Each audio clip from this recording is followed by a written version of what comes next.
welcome to podcast Ngomongin Bisnis bareng sama gue Sisi.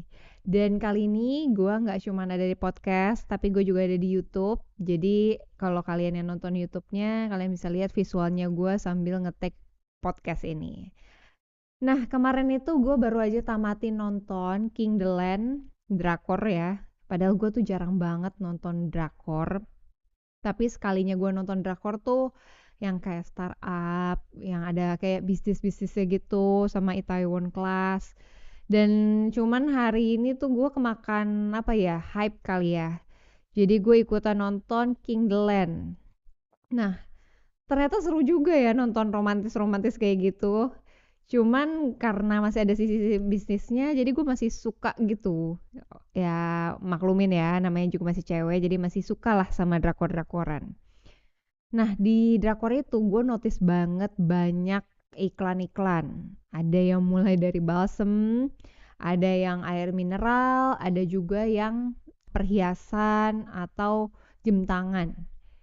Tapi ada satu brand yang menurut gue tuh pinter banget untuk ikutan K-drama ads-nya ini, yaitu Nespresso.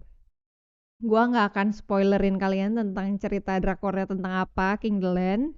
Tapi menurut gue tuh karena dia posisi iklannya itu yang si Nespresso-nya ini ada di paling belakang, di tengah juga ada sih, tapi dia kayak muncul 2 kali gitu. Nah, karena dia munculnya paling belakang dan juga cukup panjang durasinya dan menurut gue cukup hard selling juga, pinter banget menurut gue nih si Nespresso ini. Dia tuh ngambil posisi yang memang orang akan notice dan juga akan memorable juga buat mereka.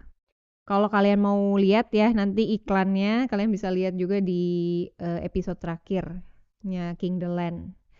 Dan menurut gue ya si Nespresso ini gue ulik lagi gitu, kenapa sih dia harus ngiklan di K-drama gitu, karena ternyata dia nggak cuma ada di King the Land tapi juga ada di The World of Merit. Tapi ya The World of Meritnya gue nggak nonton sih, cuman ternyata temen gue bilang ya Nespresso tuh udah nggak cuman sekali nih masang iklan di K-drama gitu, artinya kan ini works ya.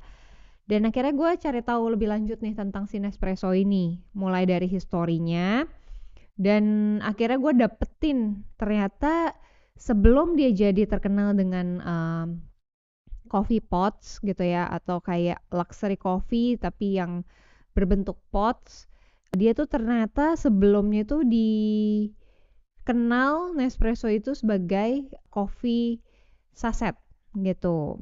Kalau bahasa kerennya tuh single serve coffee yang biasanya tuh diseduh di kantor atau di restoran.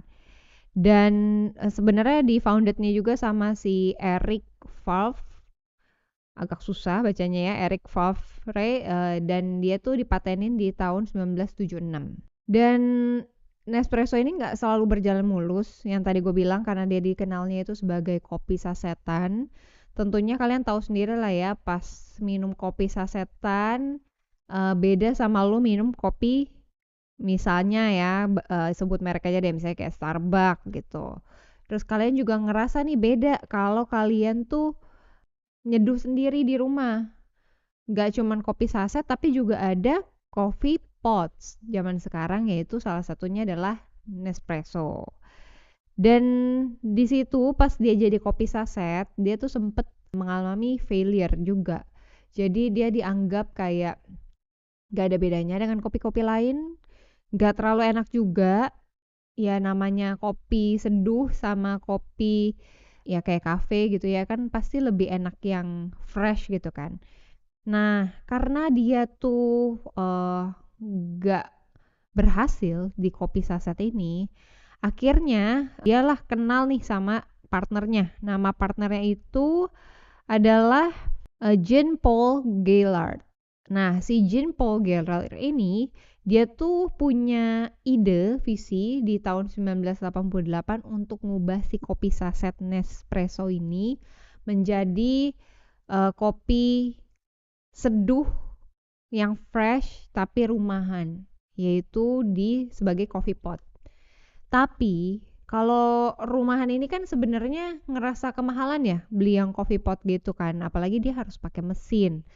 Nah, makanya si Jane Paulnya ini bervisi kalau misalnya kita taruhnya ini nih pemasarannya di tempat-tempat yang menengah ke atas gitu ya, itu tuh harusnya mendorong si housewife atau si perkantoran ini tuh untuk beli Nespresso mereka gitu, karena dianggapnya keren, dianggapnya tuh lebih high class, lebih luxury gitu. Nah, jadinya mereka akan berfokus pada produksi coffee pots-nya ini, dan untuk kayak mesinnya sendiri, dia itu kerjasama partnership dengan manufacturer yang namanya itu Refill and DeLonghi for the machine gitu. Jadi memang si Nespresso ini jadi fokusnya hanya untuk memproduksi coffee pots-nya. Nah, ini tuh dia punya visi ini di tahun 1988 itu tuh sebelum adanya internet. Tentunya mereka agak kesulitan dong pas lagi pemasarannya, mereka menggunakan katalog, menggunakan sales yang door to door gitu ya untuk ngenalin produk baru mereka yang inovatif ini.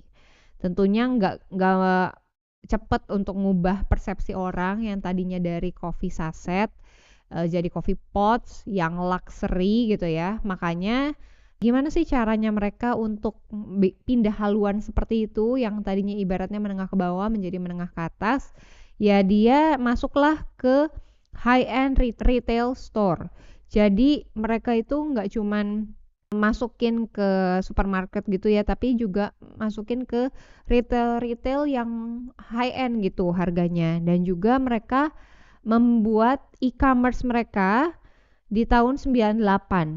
Pertama kali membuat e-commerce langsung di tahun 98, dan mereka itu mempunyai beberapa store juga dan punya membership juga supaya menciptakan customer experience yang eksklusif. Dan mereka juga masuklah ke iklan-iklan selain dari store yang tadi luxury itu, yang high end juga, mereka juga iklan-iklannya itu masuk ke seperti ke hotel-hotel, masuknya juga ke office-office yang misalnya untuk gedung tinggi gitu ya. Jadi memang beda lah target marketnya mereka nih sekarang. Makanya kenapa mereka masuknya itu ke iklan K-drama yang luxury gitu ya, kayak King the Land atau yang ada berbau-bau hotelnya itu ya karena memang tujuan mereka adalah mendapatkan orang-orang yang luxury seperti itu.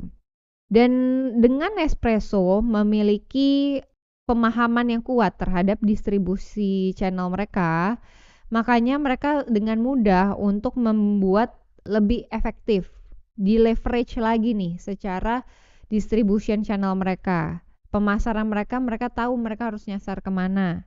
Mereka detail dalam menentukan target market mereka. Makanya mereka tuh nggak cuman masuk ke K-drama, masuk ke high-end store, tapi juga mencari online presence yang terlihat luxury juga gitu dari segi setiap konten-kontennya dan juga brand ambassador yang mereka pilih. Nah, karena mereka udah sukses nih sekarang, udah mendapatkan target audiens yang mereka mau, terus menerus memperkenalkan produk mereka sebagai produk yang luxury, kita pengen tahu sih apa langkah-langkah inovatif dari Nespresso ke depannya, dan apakah dia akan membuat produk baru lagi mungkin dengan bentuk yang berbeda, dengan teknologi yang berbeda, kita nggak tahu.